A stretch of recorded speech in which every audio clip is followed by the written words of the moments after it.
The river wound like a silver snake to the Nevada territory, swollen from recent rains and restless under a gray autumn sky. Somewhere on its eastern edge, a lone stagecoach creaked along the muddy banks, its wheels straining under the weight of trunks filled with fine linen and delicate lace. Inside, Charlotte Beaumont sat with her back straight and her jaw tight, the scent of rose water battling the ever-present dust. Her gloved hands were folded in her lap, unmoving. Behind her lay the world she had known, New York, with its stone buildings and stifling rules. Ahead, California waited like a sentence, a marriage arranged by men who saw her as property to be traded, not a voice to be heard.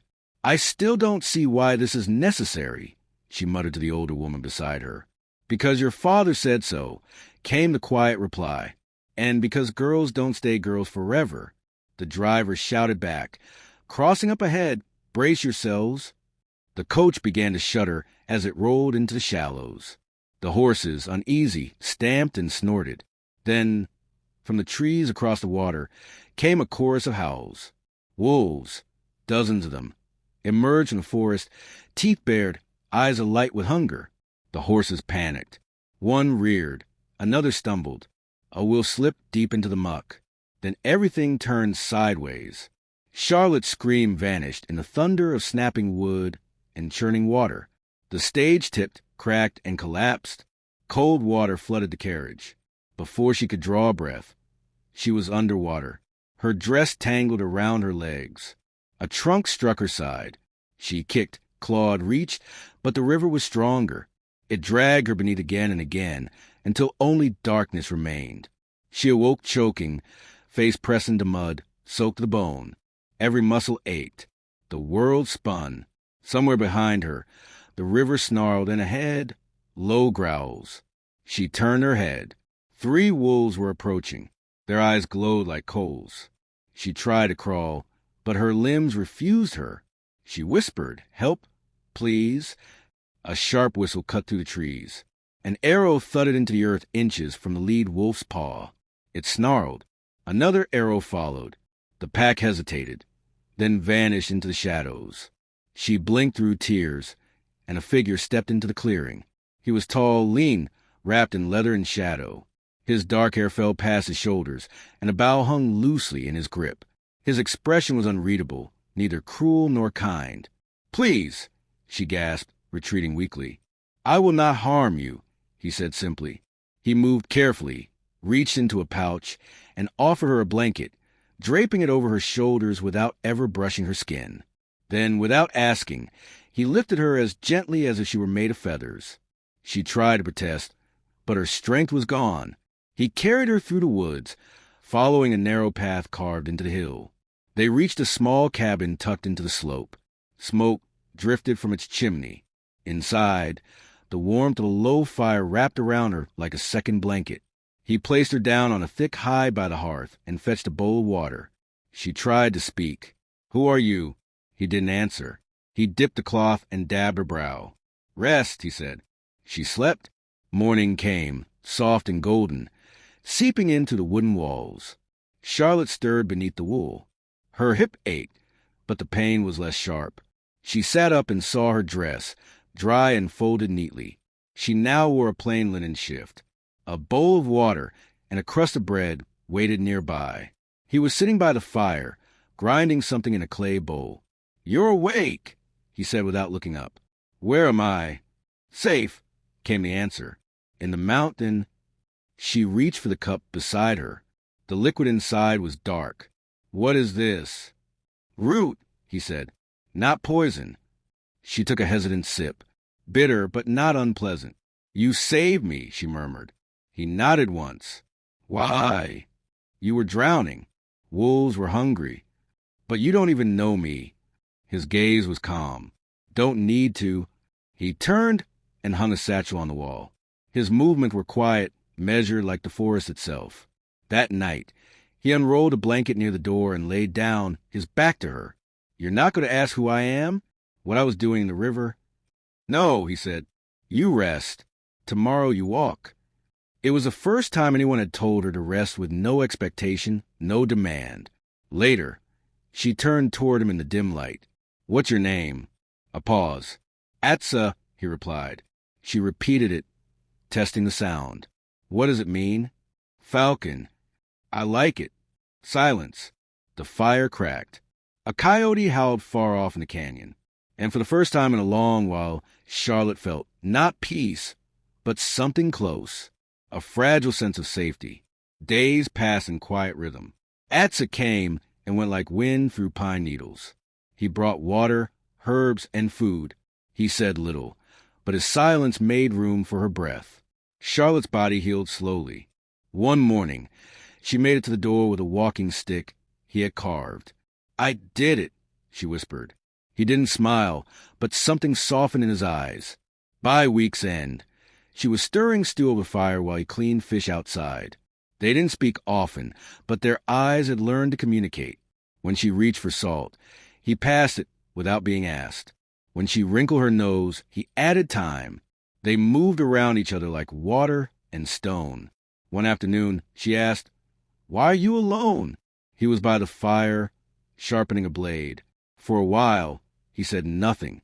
My people are scattered. Some killed, some taken, some lost to the white world. He paused. I was taken once too. Soldiers. 3 moons I stayed in a cage. Charlotte's hand stilled. How old were you? 13. She slowly extended her hand across the floor, not touching, just leaving it there. I'm sorry. He glanced at her hand. I did not die, so I live. That night, by the fire's glow, she told him about the man waiting for her in California. A stranger, older, wealthy, chosen by her father. I never wanted that, she admitted, but I did what was expected. She sighed. I don't even know who I am anymore. Atsa stirred the coals. Maybe you find out here. The next morning, fever found her. Her skin burned and her breath turned ragged. Atsa moved fast, boiling herbs, soaking cloth, pressing water to her lips. She drifted in and out of dreams, calling out for ghosts, her mother, memories. He stayed by her side, never leaving, his hand on hers when she trembled, silent when she sobbed. On the second night, the fever broke. She opened her eyes to find him slumped against the wall, eyes heavy with exhaustion. You stayed, she whispered. He looked at her. You are strong. I didn't feel strong. You lived, he said. Tears welled in her eyes. Thank you. The sky above the Nevada hills was the color of worn parchment, pale and cold, as morning broke through a veil of thin frost. A soft wind stirred the brittle leaves where they clung to the branches, whispering secrets through the trees. Charlotte stood at the edge of the clearing, her shoulders wrapped in a wool blanket, the smell of pine and wood smoke clinging to her hair. Atsa adjusted the bow on his back, glancing toward the distant ridge. Where are you going? She asked, her voice still raw from sleep. South Ridge, he answered. Smoke there yesterday. Might be old. Might not. Her breath caught. You think it's them? The ones who attacked the coach. He didn't look at her. His eyes were on the trees. Maybe. Maybe not. Then he turned to her, his tone firm. Stay close. Keep the fire low. Don't answer any voice unless it's mine. She gave a quiet nod, her fingers tightening around the blanket. It was late when he returned, long after the sun had begun to sink behind the hills. His steps were heavier than usual, and he said nothing as he crossed into the clearing. Charlotte stood, watching his face. You found something? She asked, without a word. He reached into the leather pouch slung across his shoulder and pulled out a strip of fabric. Her breath caught. Embroidered on the edge in gold thread were the initials, CB. Her fingers rose to her lips. That was mine. It was packed in one of the trunks. They're gone, she whispered. He nodded slowly. No bodies, only wreckage. Carriage broken. Books, clothing scattered, left to rot. She turned away, hugging herself, her voice thin and aching. I thought maybe someone would come. Maybe my father or the man I was supposed to marry. Even as she said the words, they rang hollow. No one's coming, she said finally. No, he agreed, quiet but sure. And instead of breaking her, the words settled into place. Truth, at last. She turned to the fire and knelt beside it. Then teach me. Atsa's brow creased. Teach what? To live, she said. To keep going. To know what to do when the fire goes out. When you're not here. When I'm on my own. He studied her face, the fear still present but held down by something stronger. Without speaking, he went inside the cabin. When he returned, he carried a cloth bundle. He unwrapped it slowly. A knife, simple and sharp, its handle wrapped in leather darkened by years of use. This is not for rage, he said. It is for cutting, for shaping, for defending, not for hatred. She took it, her hand steady now. I understand.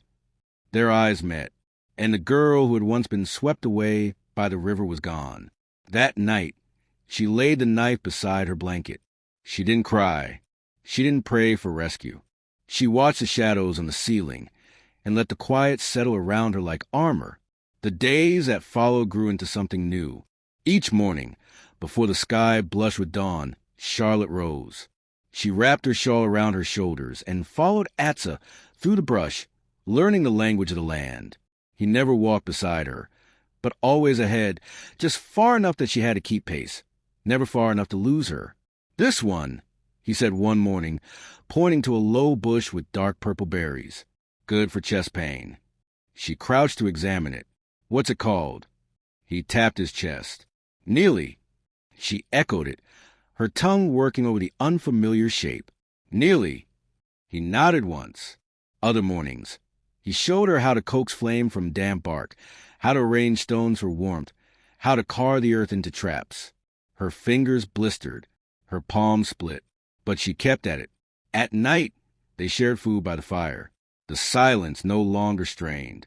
It had settled into something natural, comfortable. You talk more than I thought you would, she said one evening, teasing gently. You listen better than most I've known, he replied without looking up. She laughed, a soft sound like wind in the trees. Guess we're both surprises. Later, they began trading language, pointing to things, repeating names. She learned his words. He learned hers. Their conversations became a dance, slow, thoughtful, growing into something deeper.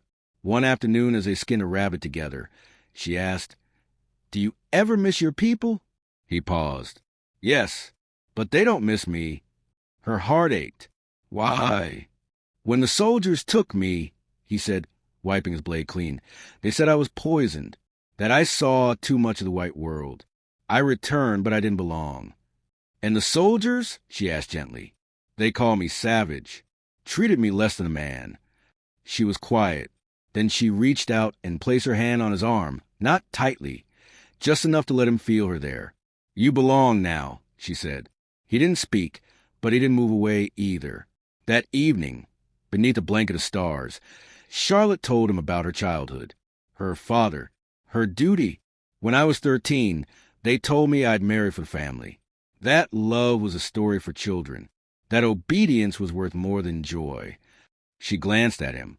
I was trained to be silent, pretty, polished, but I never learned how to breathe.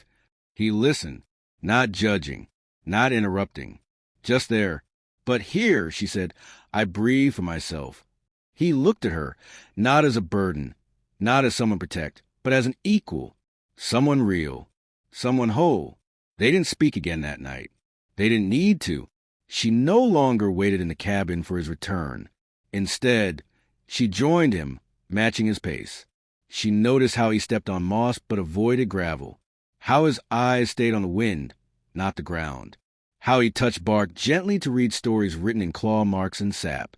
One day, he pointed to a tree where the bark curled back in strips. Bear, he said, 2 days old, heading east. How do you know? She asked. He smiled faintly. I asked it. She laughed, a sound that no longer felt foreign in her chest. In the afternoon, she practiced, setting snares, boiling herbs, carving tools. Atsa rarely praised her, but she felt his eyes on her as she worked, steady and silent. The nights were quieter still. She noticed the way his fingers lingered when handing her a bowl, the way her hand slowed when offering the knife. The moment stretched, then passed unspoken, until one night. The fire was low, the wind sharper than usual. She stirred the embers. "Have you ever loved someone?" she asked. Atza didn't answer at first. Then he said, "Love means staying, not running." She turned toward him. "Then I think I love you." His voice came soft but sure. "I think I do too." They didn't move, but something shifted, something silent and sacred. They weren't two strangers surviving anymore. They had become each other's ground, each other's shelter. Something quiet and solid, something real. Then the wind changed. It carried a new scent: smoke, metal, sweat. Atza knelt near the stream bed at sunrise, examining fresh tracks. Deep boot prints. Not moccasins. Not friendly. 3 men, armed. Horses. He followed the trail to the edge of the woods near their clearing, then turned back. When he arrived, Charlotte was tending the garden, her sleeves pushed back, hair falling loose. She looked up and read his face instantly. "What is it?" she asked. "Men. Near the stream. White. Not hunters." Her heartbeat stumbled. "How many?" 3. "Guns. Boots. Not here yet." She stepped closer. "What do we do?" "I wait," he said. "If they come, I stop them. If I don't return before dark, take food, water, go to the river, follow it down. Don't stop. Don't turn back." She shook her head. "No, I won't leave you." He looked at her then, his voice firmer than she'd ever heard. "This isn't bravery. It's survival." She swallowed, then nodded. The forest grew still. Even the birds hushed. Charlotte stayed inside, crouched low with her knife, breath tight in her chest. Atza waited in the shadows, his bow ready, body still as stone. They came at dusk, 3 men on horseback, dirty coats, harsh voices. One chewed a toothpick. Another wore a red scarf. The third had twitchy eyes. They dismounted. "Someone lives here," one muttered. Then Atza stepped from the trees, bow drawn. "Turn back," he said. The men stared. "Well, look what we have here," the scarf man sneered. "We just want a warm fire. Maybe a bite." "There's nothing here for you," Atza replied. Toothpick grinned. "That so? You're going to make us leave." The bowstring creaked. Thunk. An arrow hit the ground, an inch from his boot. The grin vanished. The men hesitated. Then slowly, hands raised, they backed away. "Ain't worth it," one muttered. "Savages got bite," the red scarf sneered. They rode off, fading into the trees. The clearing was still again. Charlotte burst from the cabin. "Atza," she called, "are you hurt?" And for the first time, he didn't answer with silence. He reached for her hand and held it. The early light crept through the trees, cool and pale, brushing the forest in silver. Charlotte stood still, her breath fogging the air as she stared at the fading tracks the horses had left in the damp earth. The sound of the river hummed behind her, steady and soft, but her heartbeat rose louder with every second. She turned and ran across the clearing. Atza had just lowered his bow when she reached him. Her eyes flew to his arms, his chest, searching for blood. "I thought they didn't," he said, his voice calm but tight. Her fingers trembled as they hovered near the arrow still quivering in the dirt, just inches from where the intruder had stood. "You could have killed him," she whispered. "I've taken lives before," he said, "but not today." "Why?" Her voice cracked.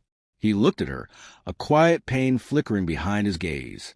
"Because someone needs me to live." Her eyes welled with tears. In that moment, she understood something she hadn't before. Not just what he'd held back, but what it cost him. He could have ended it, made sure they never returned. But he had chosen restraint. Not out of fear, not out of weakness, but from a place deeper, fiercer. Love. After that day, Charlotte no longer watched him from a distance. She was beside him now in every chore, every step. She helped patch the leaky roof, realigned the slanted fence, and kept the garden free from the stubborn pigs that threatened it.